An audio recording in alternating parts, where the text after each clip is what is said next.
My Eternal Journey. Thoughts of an Eternalist by John. My journey began long, long ago.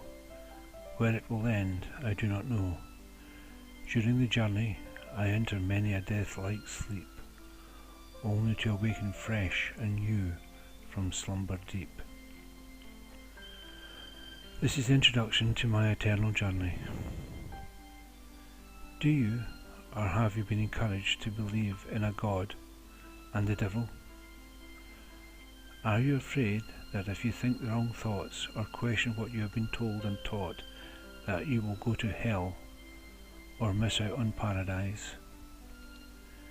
Do you sometimes wake up in a cold sweat as if the very demons of hell were knocking on your door? If any of these things apply, then you are being controlled and not allowed to think for yourself. Our religious leaders would have us believe that our greatest gift from our Creator is free will, yet they do not want us to use it if it questions what they tell us to believe. Truly, our greatest gift is self-determination. We have choice in what we choose to believe. If we believe in superstitious mumbo-jumbo fed to us by others who claim to know better than us, then that is our choice. We can, on the other hand, choose to be free thinkers. In a world where our governments and religious leaders want an unthinking, dumbed-down population, where we are fed by the media distorted facts, where we are fed a different sense of reality by wonderful-looking movies, the last true thing that is ours, no matter how others try to influence us, is our thoughts. They are uniquely ours, and in self-determination we honour our Creator. If the Creator did not want us to think or reason or use logic or feel inspiration to shape our lives, then we would be as those in the animal kingdom, controlled by impulse, unless it is tamed out of us. I am an Eternalist, and these are my thoughts on my eternal journey. The eternal fishing line. Every human being has a desire, however well hidden it may be, to improve their life, to find that elusive happiness which will stay with them all their life. No matter rich or poor, prince or pauper, we all search for this elusive something. All the answers we ever need in life are already there if we know how and where to look, and then if we find them, can we accept them, for they may not be convenient to who we are and what we think we need or desire. The self-help industry is worth a fortune and is probably one of the largest growing markets, from beauty and diet products through to self-help and religious gurus who tell you how to improve your life. Of course, it all comes at a cost. Is it effective? The true art of teaching is not to teach and preach, but to care and share. Learning can be like a gardening exercise. The gardener plants the seeds. However, instead of nurturing the seeds, he decides a quick fix will bring about a quicker result. The plant gives it the appearance of growing quickly.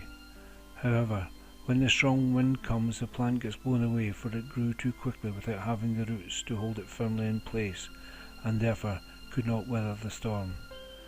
There is no quick fix to self-change.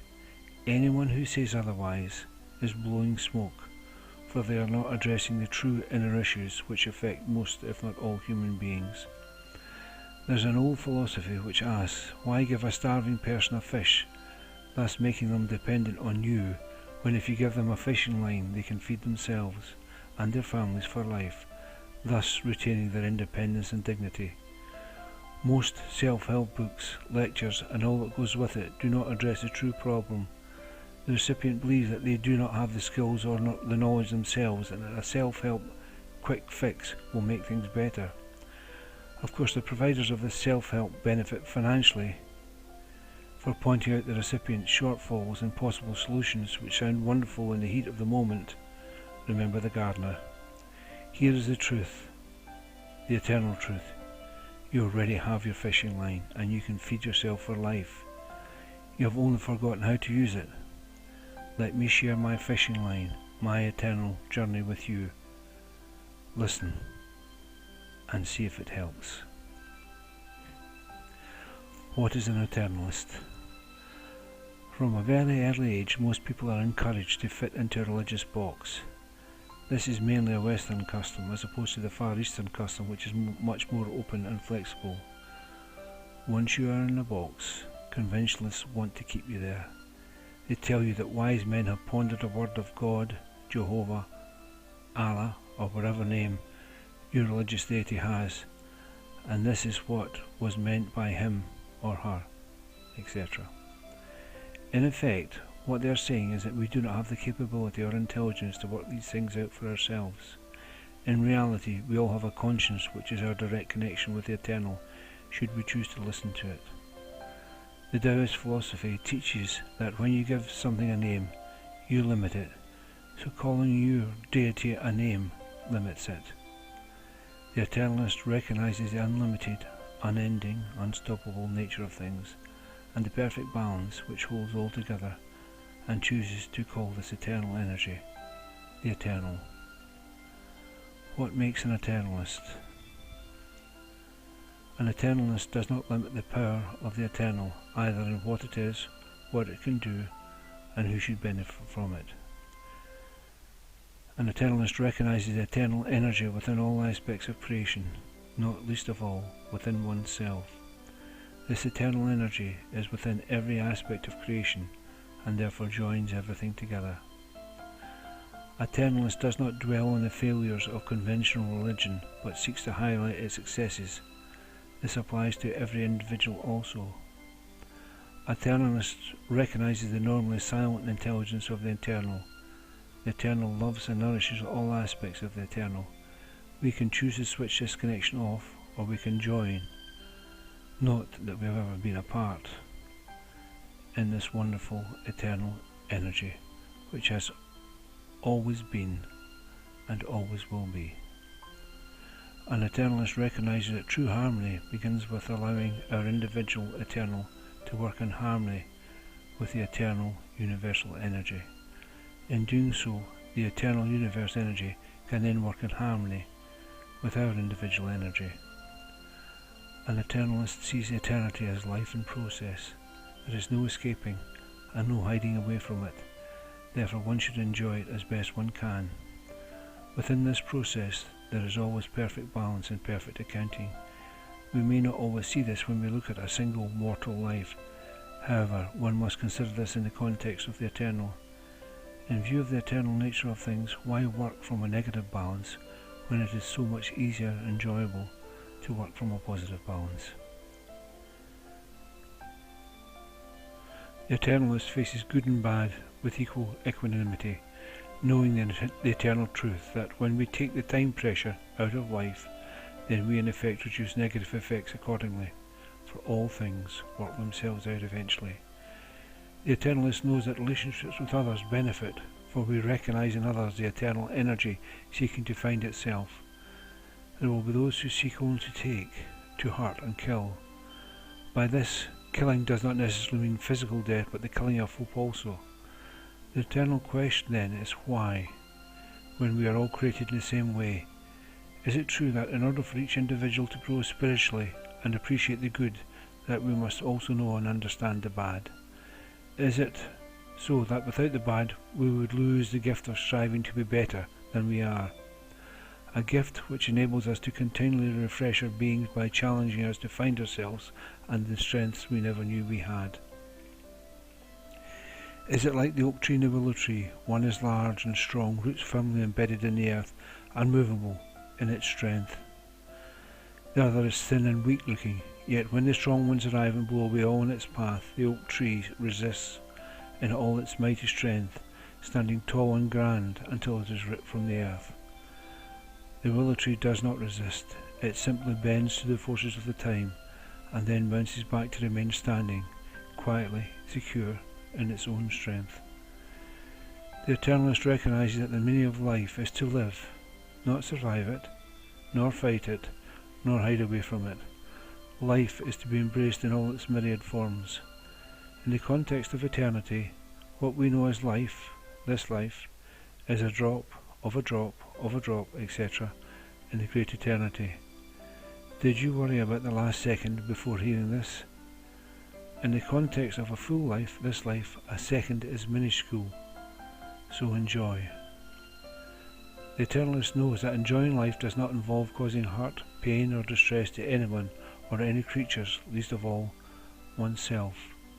The joy in life is in loving every precious second as if it were your last, but not so to cloud these seconds with false thoughts of pleasures, remembering ultimately there is always a balancing of the account.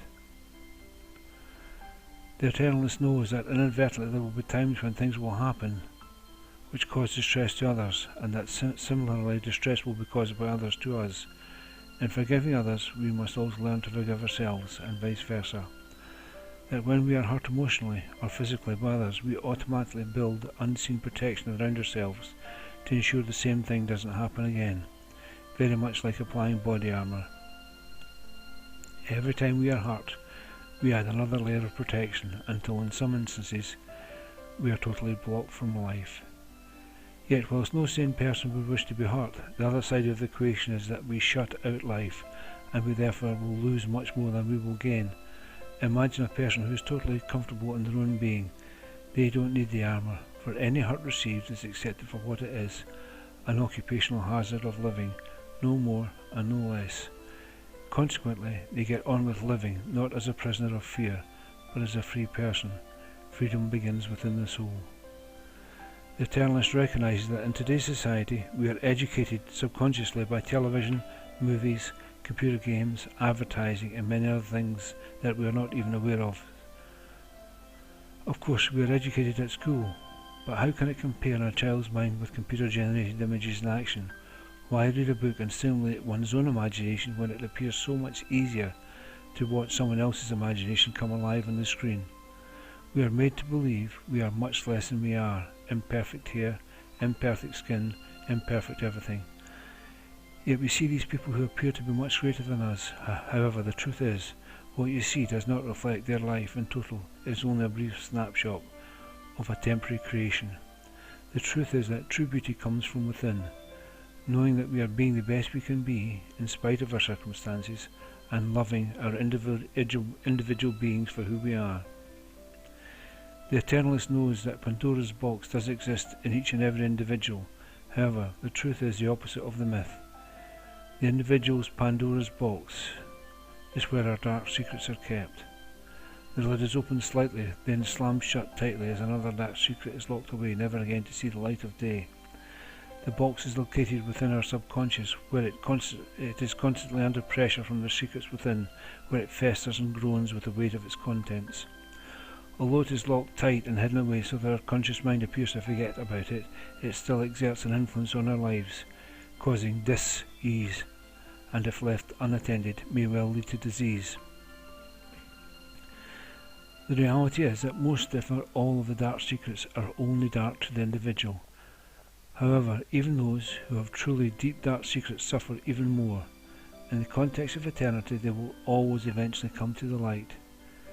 The Eternalist opens the lid and lets the light in to dispel the dark, cleansing the box and neutralizing its negative effects. What has been done cannot be undone, yet with cleansing comes peace, and with peace, that is inner peace, comes universal love. The Eternalist smiles, knowing that there is no need for a religious building to celebrate a communion with the eternal power, that the eternal power does not need to be worshipped as it does not have a God complex, that the eternal power does not need your money, that there is no need for layers of man management or eternal management between the eternal and the individual, that there has always been a direct line of communication between the eternal and the individual. However, the same is not always true in reverse, through neglect or lack of knowledge. That the eternal understands all things and is non-judgmental, as there is perfect accounting in place always.